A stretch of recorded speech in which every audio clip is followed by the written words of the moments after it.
I found out there was a problem with John's development at 24 weeks. I found out that my baby had anencephaly at my routine 22-week scan. The baby had Edwards syndrome, which we had no idea what it was. Throughout the whole pregnancy, we had started with possible miscarriage to, and now an increased risk of Down syndrome to problems with the heart, fluid on the brain. The nurse said that she couldn't see full limbs. The final thing, the doctor said that they might need to revive him when he's born. I think I asked him how long, and he said, well, less than a year.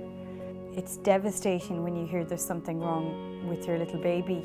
We wanted to give him every chance possible. I was in complete shock. I'd never even thought that there were such children whose limbs didn't grow at all in the womb. Our plans, our life ahead with this little boy suddenly out the window. So it was really, really difficult at first, but at the same time, my mother's instinct towards him, I felt so protective of him. I felt that almost immediately, just this, even more intense desire to protect him and to love him and to give him everything we could while we had him.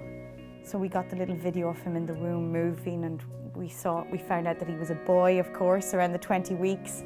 We named him. There wasn't much support for my decision to keep John. It was my baby, this was my child, and he was very precious to me. The idea of even talking about termination, I actually found quite difficult at the time. The care they did give us, the care the doctor gave us in particular, he invited us back a number of weeks later and told us to bring the whole family for a scan so that they could all see their brother. And he was just as loved each day.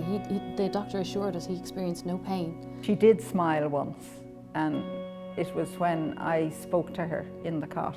John, my husband, is convinced that she smiled when she heard my voice. Of my 3 children, he is always optimistic, sunny-natured, very funny, full of life. He makes a huge impact on his family, on his friends, on his school community and on the wider community.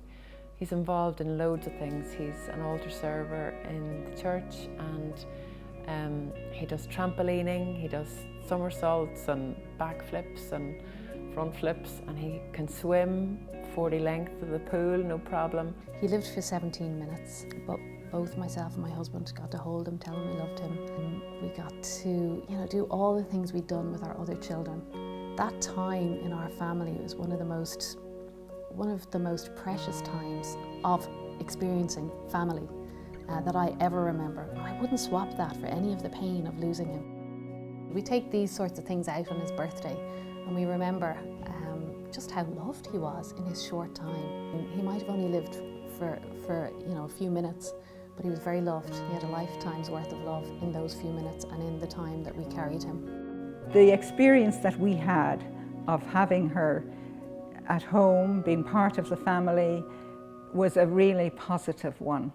She was able to be held in loving arms, and when she died, she was also held in loving arms. Any of us would love to be contacted at any stage because we know how helpful it was to us to have somebody just understand the pain. Somebody understanding the pain you're going through is invaluable. For somebody to come in and just kind of almost take charge and give hope and support all the way through, I think that would be just make an amazing difference. It helped me take it one day at a time and cherish him for what he was there and then in my tummy, and every little kick that followed.